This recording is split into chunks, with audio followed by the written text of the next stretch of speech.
नमस्ते। मातृभाषा शिक्षण के सामान्य सिद्धांत कौन-कौन से हैं? अथवा मातृभाषा शिक्षण के सामान्य सिद्धांतों का परिचय दीजिए। मातृभाषा शिक्षण के सामान्य सिद्धांत, जैसा कि ऊपर स्पष्ट किया जा चुका है कि भाषा शिक्षण बालक के सर्वांगीण विकास में अत्यधिक महत्वपूर्ण रखता है। ऐसे में यह आवश्यक हो जाता है कि अध्यापक भाषा का शिक्षण करते समय यह ध्यान में रखें कि भाषा शिक्षण का एक महत्वपूर्ण कला है।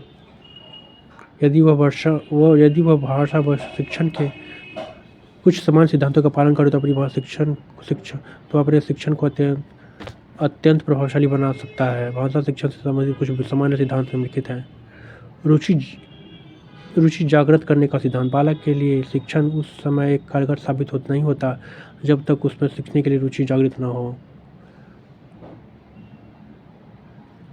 बालक के लिए शिक्षण उस समय तक कारगर साबित नहीं होता जब तक उसमें सीखने के लिए रुचि जागृत न हो। पहले बालक को दंड या अनुशासन द्वारा नियंत्रित करके ज्ञान अर्जन के लिए प्रेरित किया जाता था। अब इस बात पर बल दिया जाने लगा है कि बालक के शिक्षण में उसकी रुचि को जागृत करना आवश्यक है। अगर हम अपने व्यवहार के बारे में भी सोचें तो हम पाएंगे कि किसी वस्तु पर हमारा ध्यान तभी केंद्रित होता है जब हमारी उसमें रुचि हो। अब प्रश्न यह उठता है कि यदि किसी विषय या उस विषय के किसी एक पक्ष में बालक की रुचि न हो तो क्या ज्ञान संबंधी जानकारी बिल्कुल नहीं दी जाए। उदाहरण के लिए हमारी रुचि इतिहास की घटनाओं में तो हो पर उसके कालक्रम जानने में नहीं, तो क्या इतिहास का शिक्षण के उद्देश्यों की दृष्टि से यह उचित होगा। इस प्रकार बालक का इतिहास संबंधी ज्ञान अधूरा रह जाएगा। देखने में आया है कि रुचि होने के कारण ही अधिकतर बालक फुटबॉल, क्रिकेट, टेनिस जैसे खेलों के आंकड़े और जानकारी बहुत खूबी याद रखते हैं और समय समय पर उस पर बहस भी करते हैं। इसलिए यदि इतिहास के कार्यक्रम की प्रस्तुति को भी रोचक बनाया जाए तो बालक उसे याद रख सकेंगे। प्रेरणा का स्रोत। रुचि और प्रेरणा के सिद्धांत को अलग सिद्धांतों का रूप न देकर एक ही सिद्धांत मानना ठीक होगा, क्योंकि रुचि जागृत होने पर अधिगम की प्रेरणा मिलती है और प्रेरणा से ही बालक में रुचि का विकास होता है।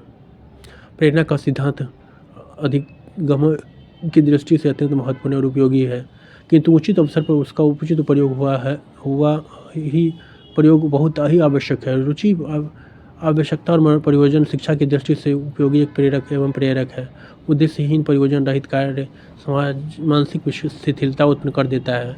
अतः भाषा शिक्षण की प्रयोजन पूर्ण एवं स्वदेश्य होना चाहिए। क्रिया द्वारा सीखने का सिद्धांत। क्रिया द्वारा अधिगम का सिद्धांत काफ़ी महत्वपूर्ण है। बालक को भी सीखने में उसी समय आनंद आता है जब वह क्रिया द्वारा अपने आप सीखता है। इस सिद्धांत का मतलब यह है कि बालक को जो भी सिखाया जाए वह उसको निष्क्रिय श्रोता बनाकर नहीं, या फिर तो उसमें काफ़ी सक्रिय प्रतिभागी सुनिश्चित की जाए।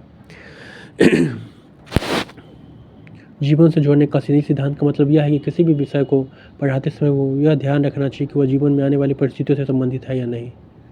बालक उन बातों विषयों को सरलता से सीख लेते हैं जो उनके जीवन से संबंधित होता है। यदि कोई बात उनके जीवन से संबंधित नहीं हो तो बालक उसे सीखने में रुचि नहीं लेता। इस दृष्टि से भाषा शिक्षण में बालक के अपने अनुभवों को उदाहरणार्थ देने से बालक को भाषा की जटिलता समझने में आसानी होती है। स्वाभाविकता का सिद्धांत। इस सिद्धांत का अभिप्राय यह है कि बालक जन्म के बाद स्वाभाविक रूप से अपनी माँ के साहचर्य में भाषा सीखना आरंभ कर देता है और यह प्रक्रिया जीवन में बाद तक अनवरत चलती रहती है। अतः अध्यापक को भी शिक्षण के समय बालक की स्वाभाविक प्रवृत्ति का लाभ उठाना चाहिए। अध्यापन के समय अध्यापक को कक्षा का माहौल स्वाभाविक रखना चाहिए, कृत्रिम नहीं। अध्यापक को अध्यापन का स्वाभाविक क्रम अपनाते हुए सर्वप्रथम वाक्य, फिर शब्द और उसके पश्चात वर्ण सिखाने चाहिए। बोलचाल का सिद्धांत के अनुसार भाषा अध्यापक को चाहिए कि वो अपने छात्रों को बोलने के अधिक से अधिक अवसर प्रदान करें, क्योंकि बोलचाल के द्वारा विद्यार्थी भाषा के मौखिक रूप का अभ्यास सफलतापूर्वक कर सकते हैं।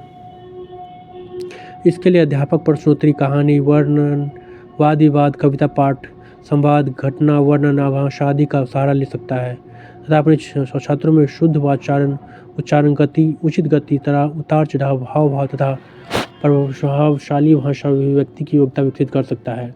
योजना का सिद्धांत। इस सिद्धांत का संबंध शिक्षण से पूर्व शिक्षण की प्रभावी योजना बनाने से है। इस सिद्धांत के अनुसार भाषा अध्यापक को शिक्षण के पूर्वी ही शिक्षण के ढंग, विषय और प्रयुक्त होने वाली सामग्री, लगने वाला समय आदि की पूर्व योजना बना लेनी चाहिए। इस प्रकार योजनाबद्ध से अध्यापक अपने शिक्षण के प्रभावशाली परिणाम प्राप्त कर सकते हैं। पाठ्य सामग्री के उद्देश्योन्मुख का सिद्धांत।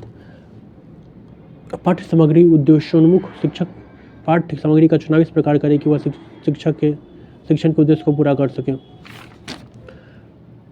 मातृभाषा शिक्षण के सामान्य सिद्धांत कौन-कौन से? मातृभाषा शिक्षण के सामान्य सिद्धांतों का परिचय दीजिए। मातृभाषा शिक्षण के सामान्य सिद्धांत: रुचि जागृत करने का प्रयास। बालक के लिए शिक्षण उस समय कारगर साबित नहीं होता जब तक उसमें सीखने के लिए रुचि जागृत ना हो।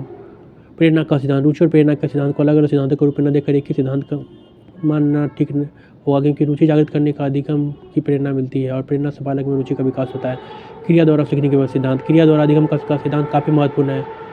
बालक को भी सीखने में उस समय आनंद आता है जब क्रिया द्वारा वो अपने आप सीखता है। जीवन से जोड़ने का सिद्धांत: इस सिद्धांत का मतलब किसी विषय को पढ़ाते समय यह ध्यान रखना चाहिए कि जीवन में आने वाली परिस्थितियों से संबंधित है ना या नहीं।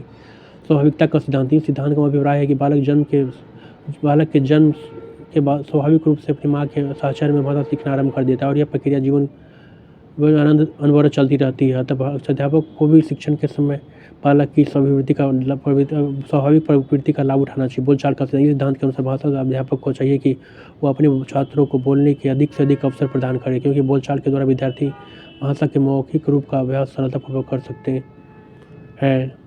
योजना का सिद्धांत: इस सिद्धांत का संबंध शिक्षण से पूर्व शिक्षक की प्रभावी योजना बनाने से है। इस सिद्धांत के अनुसार भाषा अध्यापक को शिक्षण के ढंग विषय प्रयुक्त होने वाली सामग्री, लगने वाला समय आदि की योजना बना लेनी चाहिए। पाठ्य सामग्री की उद्देश्योन्मुखता का सिद्धांत: पाठ्य सामग्री उद्देश्योन्मुख हो।